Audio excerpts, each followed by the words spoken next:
spent months writing your book, maybe years, and then someone leaves a 1-star review that says it was boring, or that they didn't connect with the characters, or that it just wasn't for them. And it stings.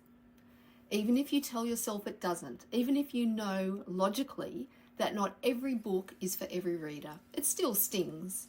In this video, I want to talk honestly about negative reviews, what they actually mean, what they don't mean, and how to get to a place where they genuinely stop bothering you. Not by pretending they don't exist, but by changing how you see them. I'm Tracy Longfield, founder of Booksybuzz, a community platform for self-published authors. I've worked with hundreds of authors over the past couple of years, and I've heard from so many of them about the emotional weight of negative reviews. I'm also an author myself, so I'm not coming at this from the outside. I know what it feels like to put your work into the world and have someone tell you they didn't like it. The first thing I want to say is this: a negative review does not mean your book is bad. It means one reader with their own tastes, their own life experience, and their own expectations didn't connect with it. That's it. That's the whole story. Every book that has ever been loved by thousands of readers also has 1-star reviews. Every single one. Go and look at your favourite book right now on Amazon, and I promise you'll find someone who thought it was terrible. That's not a failure of the book. It's just the reality of publishing to a wide audience. You cannot write a book that every human being on earth will love. It isn't possible.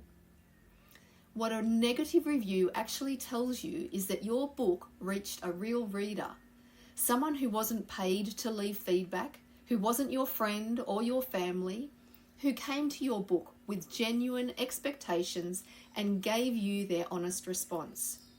That's not nothing. That's actually what you were asking for when you published.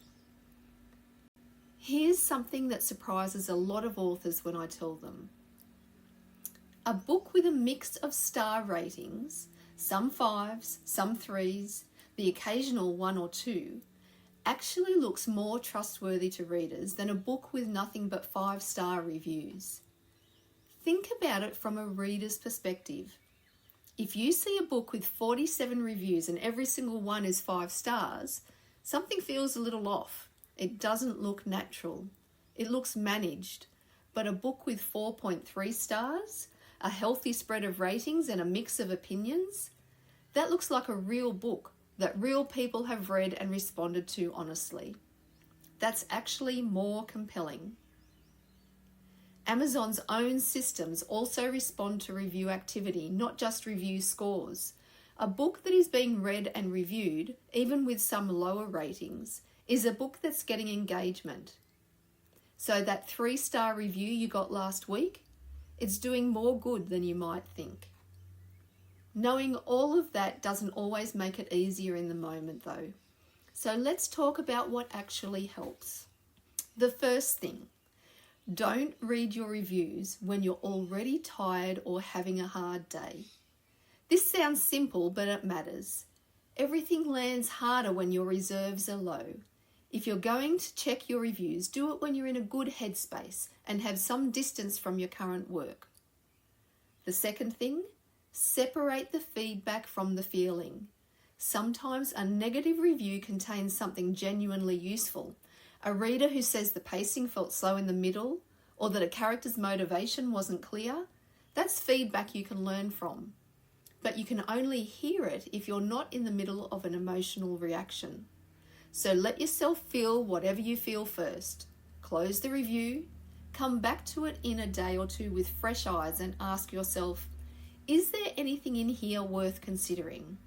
If yes, note it down. If not, let it go. The third thing: never respond to a negative review. I know it's tempting, especially when you feel the reviewer has misunderstood something or hasn't engaged with your book fairly. But responding publicly almost always makes things worse.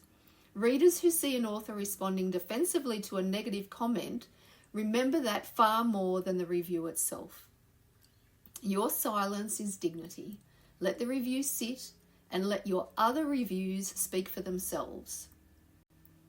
And the fourth thing, keep writing. This sounds like a cliche, but it is genuinely the best response to a negative review. The authors who stay confident through criticism are the ones who stay focused on the next book, not on the last review. Every book you publish makes you write better and builds a bigger body of work. No single review can take that away from you. Running Booksy.buzz, I see authors at every stage of this journey. And one of the things that consistently stands out is how the authors who thrive are the ones who have genuinely made peace with mixed reviews. They're not indifferent to feedback. They actually care deeply about their readers and their craft, but they've stopped treating every negative review as a verdict on their worth as a writer. They treat it as one data point among many. One of our members has accumulated 248 reviews on her books in under a year. Not all of them are 5 stars, and she'll tell you that the honest, mixed review profile she's built is something she's genuinely proud of. It looks real because it is real. If you're in a place right now where a negative review has knocked your confidence, I just want to say that's completely normal. It happens to every author. It doesn't mean you're doing it wrong. What I hope this video has given you is a slightly different way to look at it. Your reviews, all of them, are evidence that your book is out there in the world, being read by real people. That's what you worked for. If you'd like to build your review profile in a way that feels ethical, sustainable, and genuinely supportive, I'd love you to take a look at Booksy.buzz. The link is in the description. There's no pressure. Just come and see if it feels like the right community for where you are right now. And if this video has been helpful, a like and subscribe really does help me reach more authors who need to hear this. Drop a comment below and tell me, how do you handle negative reviews? I'd genuinely love to know. Thanks so much for watching. Take care of yourself and keep writing.